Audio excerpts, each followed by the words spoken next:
Dito sa Papa Dudut Stories, ikaw ay hindi nag-iisa.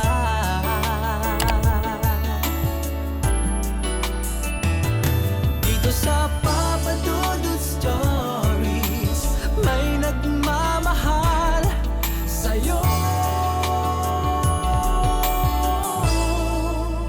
Papa Dudut Stories, Papa Dudut Stories. Dear Papa Dudut, sa lahat po ng mga nakatutok ngayon, huwag pong kalimutan mag-like, mag-share at mag-subscribe. Maraming salamat po sa inyong lahat.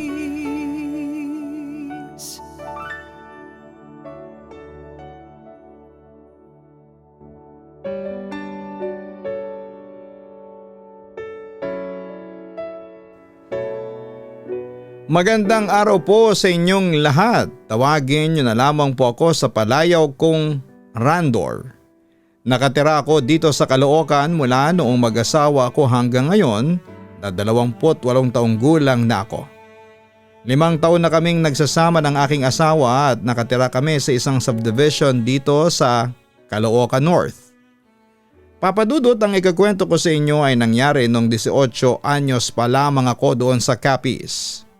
Lumaki ako sa piling ng mga palayan, kagubatan, sa isang lugar na tila nakalimutan na ng panahon. Nasaksihan ko na ang lahat ng tagtuyot, bagyo, maging ang mga hindi maipaliwanag na pangyayari sa aming baryo. Ngunit may isang gabi na hindi ko makakalimutan. Isang gabing nagpabago ng paniniwala ko sa mga nilalang na sinasabing katang-isip lamang. Noong bata pa ako, madalas kong marinig ang mga matatanda sa baryo na nagkukwento tungkol sa aswang. May mga nagsasabing ito ay naging anyong hayop. May mga nagsasabing mistula silang anino na lumalabas sa gabi. Hindi ko yon pinapansin noon, Papadudod, sapagkat ang iniisip ko lamang ay kung paano ko maipagpapatuloy ang aming maliit na sakahan. Ngunit nang magbinata na ako at naging magsasaka, ay nangyari sa buhay ko na nakakagimbal. At hindi ko po akalain na pwede palang mangyari sa totoong buhay yung mga napapanood mong pelikulang horror sa sinihan. Isa yung pangyayaring muntik ng malagay ang buhay ko sa bingit ng kamatayan. Isang dapit hapon. Matapos ang maghapong pagsasaka, nagpa siya akong magpahinga sa may kubo sa gitna ng aming palayan. Magandang panahon noon, ang bughaw na langit ay may bahid na kahel. At ang simoy ng hangin ay may kasamang bango ng hinog na palay. Pinagmamasdan ko ang paligid, ngunit napansin kong masyadong tahimik ang kapaligiran. Karaniwan sa ganitong oras ay rinig ang huni ng mga kuliglig at ingay ng mga ibon na pauwi sa kanilang mga pugad. Ngunit ng gabing yon ay tila ang buong kalikasan ay huminto, naghihintay.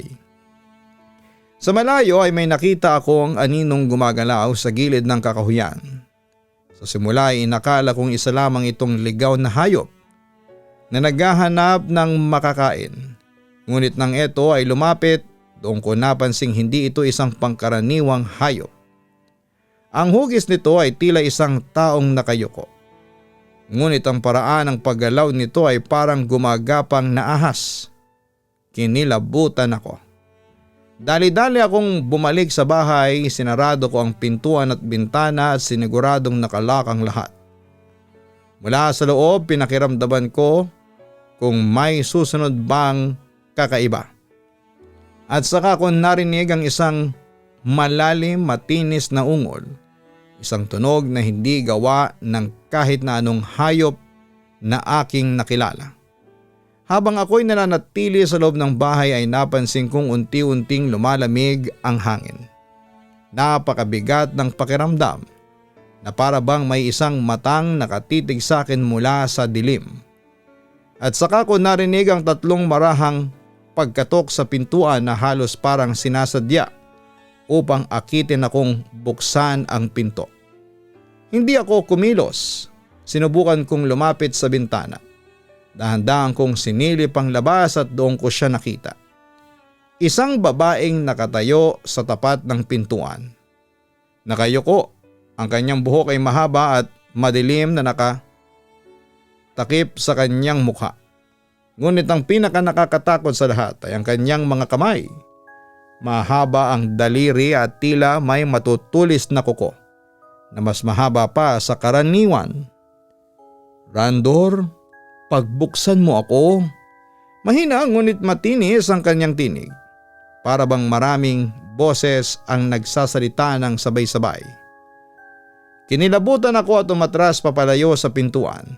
Alam kong hindi ito isang ordinaryong tao.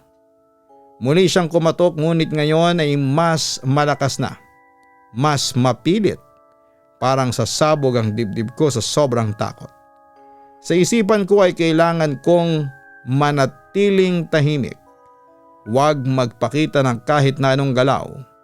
Ngunit sa hindi maipaliwanag na kadahilanan, napatingin ako sa ilalim ng pintuan. Doon ko nakita ang kanyang paa, hindi ito paa ng tao. Ito ay mahaba-haba, matutulis at may kuko na parang sa isang ibon ng bangkay. Napatras ako at muntik nang mapasigaw. Biglang humina ang katok ngunit ang katahimikan ay mas nakakatakot. Akala ko ay lumisan na siya ngunit biglang yumanig ang buong bahay, napakalakas ng kalabog ng bubong. Gusto kong tumakbo pero saan?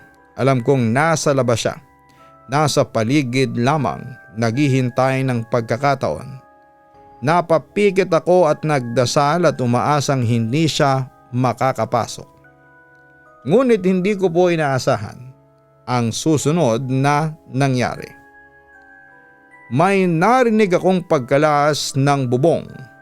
Dahan-dahang natanggal ang isang bahagi nito. At sa pagitan ng dilim ay lumitaw ang dalawang mapupulang mata matatalim nagliliyab sa gutom. Ikaw ang gusto ko."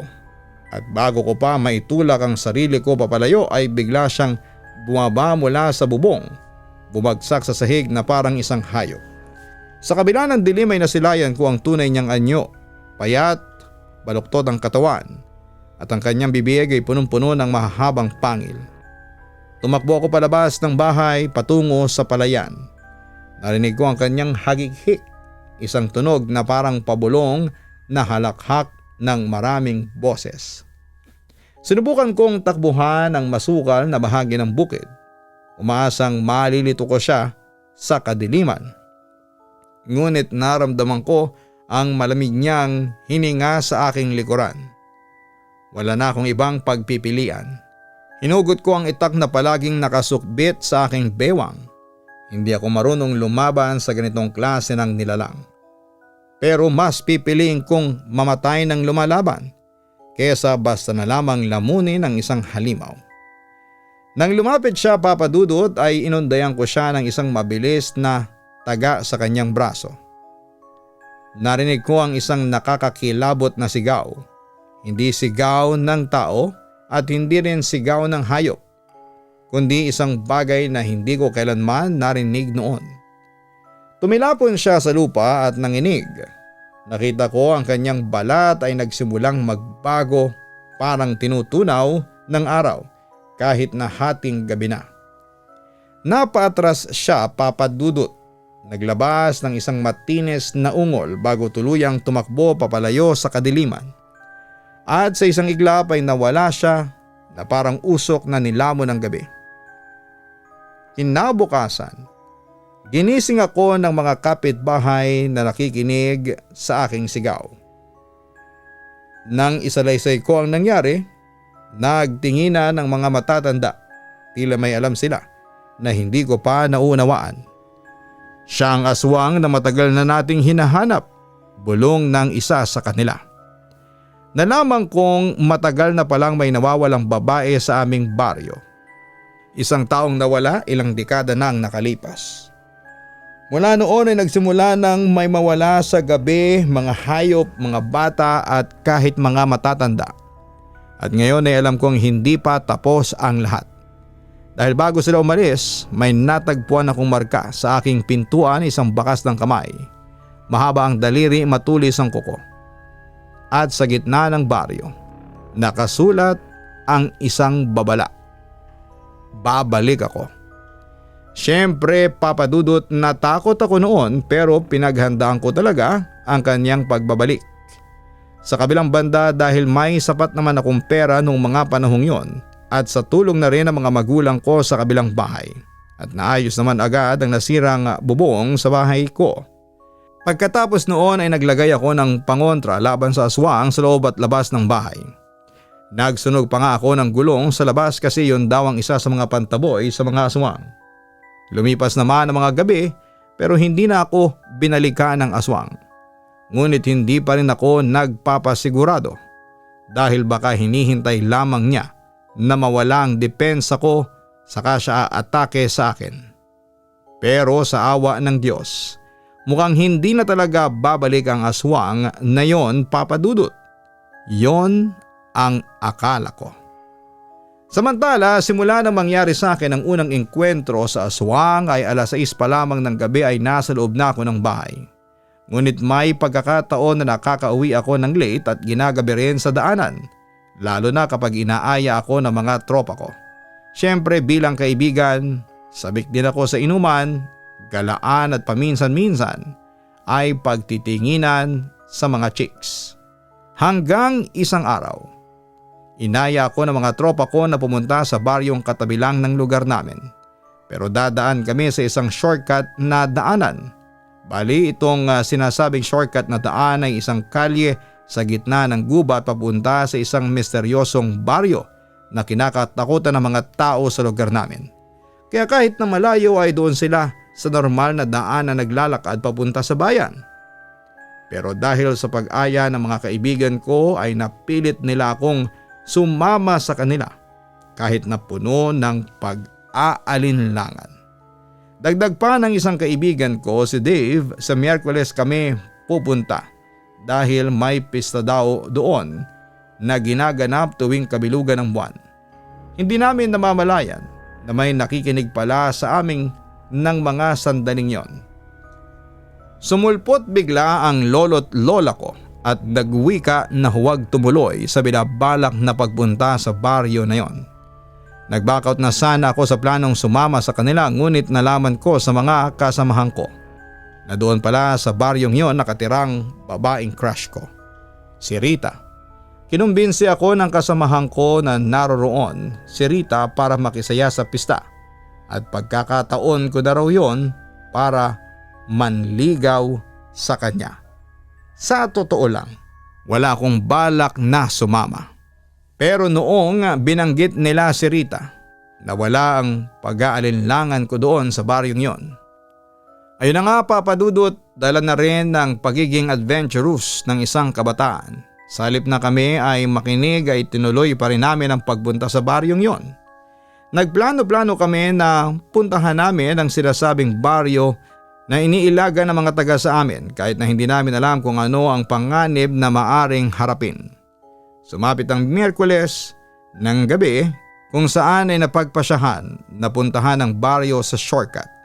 Bago pa kami pumunta ay kumuha ko ng asin, kalamansi at isang punyal na gawa sa tanso dahil na rin sa naranasan ko sa aswang. Mahirap na baka makaengkwentro kami ng aswang habang binabaybay ang daan. At kung hindi nyo na itinatanong, ay isang albularyo ang aking lolo. At ang lola ko naman ay may kaalaman sa itim na mahika.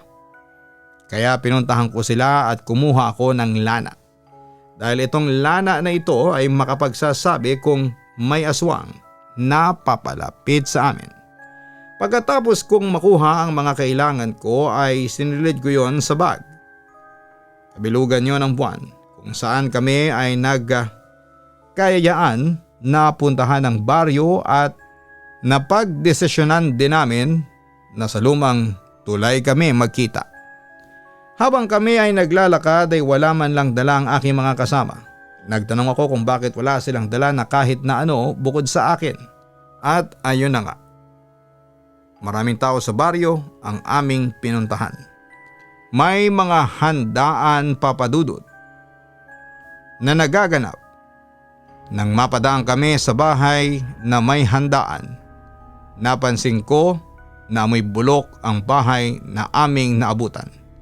Nang tanungin ko kung naamoy ba nila ang naamoy ko, wala daw silang naamoy na mabaho. Nagtaka na ako. Mamayang kaunti ay nakita ko si Rita, ang babaeng nililigawan ko noon, at hinila niya kami sa bahay nila na katabi lang noong may pahandaan. May pahandaan din daw sa kanila at ang nagluto daw ay ang kanyang lola. Dahil syempre mas may tiwala ako kay Rita kaya doon ko inaya ang mga kaibigan ko, sumunod naman sila sa akin. Pinapasok kami ni Rita sa kanyang bahay. Nagulat ako kasi bumungad kaagad ang hapagkainan na punong-puno ng mga pagkain. Pero sa hindi malamang kadahilanan ay kinabahan ako sa loob ng bahay. Para kasing may mali lalo na sa mga handang pagkain. Pero hindi ko matukoy kung anong eksaktong mali, Papa Dudut. Basta ramdam ko lang na parang may madidiskubre ako sa bahay ng crush ko. Hanggang sa isang matandang babae na nakalugay ang buhok ang lumapit, nag-abot sa amin ng mga pagkain sa lamesa. Ito na nga yung lola ni Rita. Sinabihan niya kami na kumain lang ng kumain. Si Rita pa nga ang nag-serve ng pagkain sa amin at willing-willing naman ang mga kaibigan ko. Sa ganda ba naman ni Rita, Papa Dudut? Ang sweet niyang ngumiti, mapupungay ang kanyang mga mata at hindi matatawarang alindog ang meron siya. Sinong lalaki ang hindi makakapansin noon? Kaya nga crush na crush ko noon si Rita. Inabutan naman ako ni Rita ng pagkain. Adobong baboy daw ito tapos isang mangkok ng mainit na kanin. Agad ko yung kinuha at nagpasalamat sa crush ko. Magpakabusog ka, Randor. Kapag biting ka pa, ibig sabihin lang ay bibigyan pa kita ng isang pagkaing handa namin, ang sabi pa ni Rita sa akin.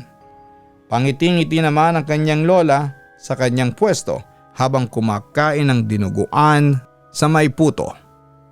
Napansin ko naman ang mga kasamahan ko na sarap sa kinakain nila.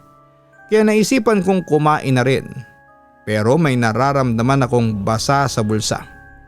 Nang dukutin ko yon mula sa ilalim ng mesa ay napansin ko na parang kumukulo yung lana sa loob ng maliit na bote. Kinabahan ako at napatingin sa matandang babae. Kaso Papa Dudut, kung dati nakangiti ito sa akin, sa puntong yon ay masama na ang tingin nito. Hindi ko kinain ang pagkain na inalok ni Rita sa akin. At habang sila ay takam na takam sa pagkain na kanilang kinakain ay nilabas ko ang hiniwang kalamansi at pinigayon sa harapan ng mga pagkain. Halos masuka at bumaliktad ang sikmura ko sa nakita ko. Pira-piraso mga laman at parte ng tao ang aming nakita nang mapigaan ko yon ng kalamansi. Bigla tuloy tumayo ang matandang babae sa kanyang kinakaupuan at galit na galit itong tumingin sa amin at kasama si Rita na tila naging agresibo din. Nawala ang sweetness niya sa kanyang mukha at napalitan din yon ng galit. Tapos nag-team up ang maglola para sunggaban kaming magkakaibigan. Buti na lamang at mabilis ang kilos namin at lumabas kami sa bahay na yon, pero hindi namin akalain na inaabangan na pala kami ng mga aswang sa paligid.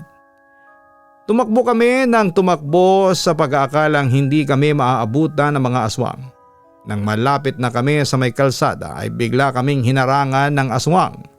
Nanginginig sa takot ang aking mga kaibigan at hindi ako nagpatinag sa nilalang. Habang ako ay namukhaan ko ang aswang. Ito yung aswang na una kong nakaharap nung umatake ito sa bahay ko. Oo, ako nga, Randor. Ako nga yung umatake sa iyo kamakailan lang. Hindi ba sabi ko sa iyo ay babalikan kita? Wika ng aswang. Nakaramdam ako ng takot ng mga sandaling yon, pero nagtaka din ako. Bakit mo ako kilala? Sino ka bang aswang ka? Sigaw ko sa kanya. Akmang lalapit sa amin ang aswang. Kaya't hinagisan ko ito ng asin. Umungol sa hapde ang nilalang pagkatapos kong hagisan ng asin. At sinabihan ko ang aking mga kaibigan na umalis bago abutan pa kami ng mga aswang na kanina pa kaming hinahabol. Nang kami ay tumakbo pa rin, may naabutan kaming bahay na malapit sa eskwelahan. Kumatok kami ng kumatok at binuksan niyo ng matandang babae. Sinabihan niya kami na pumasok sa loob, baka makita kami ng mga aswang. Kilala ko ang matandang babae dahil ito ang babae na tumulong noon sa aming pamilya noong bata pa ako. Pinahiran kami isa-isa ng langis na pangontra ng mga aswang. Nang biglang lumagapak ang bubong ng bahay. Una yon ng tik-tik, kaya't sinabihan kaming huwag na huwag mag-ingay at siya na ang bahalang humarap sa aswang. Lumabas siya sa bahay at umakyat sa bubong. Bigla niyang hinampas ng buntot ng pagi ang nilalang at humiyaw ito ng napakalakas. Sinabihan niya ang nilalang na umalis na at baka siya ay mapatay. Sa kabilang banda ay nag-alala ako sa matanda kaya sumilip ako sa pintuan. Doon ay nakita ko ang aktwal na pagbabagong anyo ng aswang at bumalik sa pagiging tao. Nanlaki ang mga mata ko nang mamukhaan kong kung sino yon. Si Rita. Nakita naman ako ni Rita habang pinahihirapan siya ng matanda. Oo Randor, ako ang umatake sa iyo doon sa bahay mo. Hindi kita gustong patayin ng gabing yon. Gusto ko lang na gawin kang aswang, sabi pa niya sa akin. Pero bakit? Bakit gusto mong maging aswang din ako? Ano bang balak mo sa akin? Tanong ko sa kanya. Kasi may gusto ako sa iyo. Gusto kitang mapangasawa Randor. Pero hindi pwedeng maging tayo kasi aswang ako at tao ka. Pag-amin niya sa akin habang namimilipit sa sakit dahil sa paghampas sa kanya ng buntot pagi ng matandang babae. Hindi nagtagal ay nakatayo si Rita. Umiyak at patakbo itong lumayo sa amin ng hubot-hubad. Mabilis namang pumasok sa loob ng bahay ang matanda at nagkandado siya ng pintuan. Baka bumalik pa yung aswang at magsama siya ng mga kasama niya. Bukas na kayo bumalik sa mga bahay ninyo. Dito muna kayo matulog. Wika ng matanda sa amin. Pumayag namang kaming lahat. Ginamot ng babae ang mga kasamahan ko na nakakain ng pagkain ng aswang. Nang umaga na ay hinatid kami ng babae at pinaliwanag niya sa aming mga magulang ang nangyari sa amin. Napagalitan kami ng aming mga magulang at nangako kaming hindi na babalik sa baryo ng mga aswang. Sa kabilang banda, nawala ang paghanga ko kay Rita matapos kong malaman ang totoo mula sa kanya.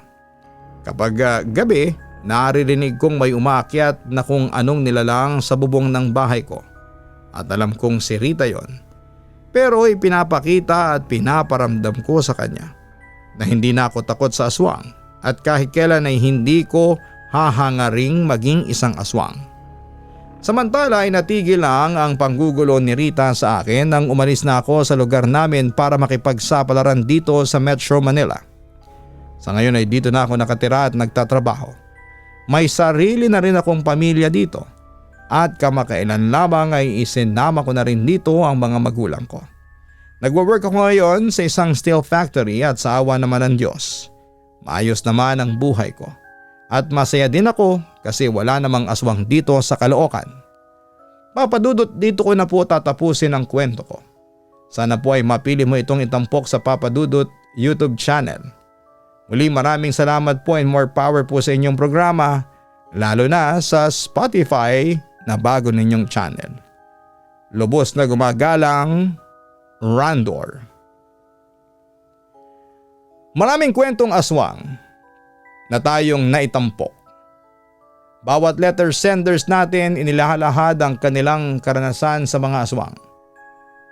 May nakakita, may muntik nang maging biktima at meron din tayong naging letter sender na nag-confess na isa nga siyang aswang. Naniniwala man tayo o hindi sa mga aswang, marapat lamang na mag-ingat at maghanda tayo. Maging alerto sa lahat ng oras. Kung hindi ka naniniwala sa aswang at hindi ka pa nakakakita ay maswerte ka. Pero hindi ibig sabihin ay magiging carefree ka na. Tandaan ninyo na maging mapagmatsyag. At huwag basta-bastang magtiwala sa mga taong hindi ninyo lubos na kilala. Kung hindi man siya aswang, baka may masama naman siyang balak laban sa iyo. Kaya matutong makiramdam sa iyong paligid. Maging matapang at huwag mawala ng pananampalataya sa ating Panginoon.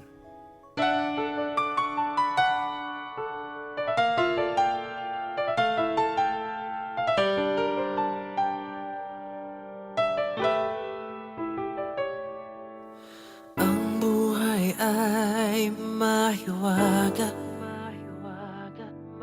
laging may lungkot at saya.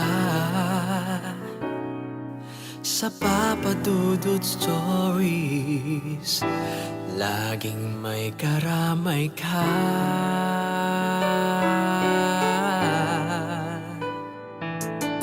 Mga problemang kay bigat, dito ay pakikinggan ka. Sa Papa Dudut Stories, kami ay iyong kasama. Dito sa Papa Dudut Stories, ikaw ay hindi nag-iisa.